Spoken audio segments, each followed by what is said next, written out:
ভোর 6টার দিকে আজ উঠেছিলাম, কারণ শুধুমাত্র রেডি হতে হবে এই শাড়ি পরে। আর আজকে ছিল আমাদের ক্লাবের ফাউন্ডেশন ডে। আমরা কিন্তু প্রত্যেক বছর এই ফাউন্ডেশন ডেতে ভীষণ মজা করি। যত দিন যাচ্ছে আমাদের ক্লাবের প্রোগ্রামগুলো আরও বিশাল বড় বড় হচ্ছে। আমরা এই দিনটাতে এতটাই মজা করি যে সকাল থেকে শুরু হয়, রাত পর্যন্ত অনেকগুলো প্রোগ্রাম অ্যাটেন্ড করতে হয়। আর সকাল সকাল শুরু হয়ে গেছিলো সকাল 8টার দিকে এই র্যালিটা।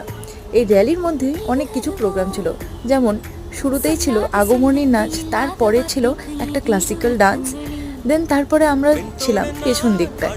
আমরা র্যালিতেই ছিলাম যেহেতু আমাদের গাইড করতে লাগছিল। আর পেছনে ছিল অনেক ছোট ছোট বাচ্চারা যারা এসেছিল কোনো স্কাউট থেকে বা ড্রয়িং ক্লাস, অনেকে এসেছিলো ছোটো ছোটো স্কুল থেকে। আর তাদের সাথেও ভীষণ মজা করেছিলাম। সত্যি কথা বলতে দুর্গাপূজায় ক্লাবে যা মজা হয় তার থেকেও বেশি মজা হয় এই ছোটো ছোটো প্রোগ্রামগুলোতে। সো নেক্সট প্রোগ্রামের জন্য সবাই রেডি হয়ে যাও, ততদিনে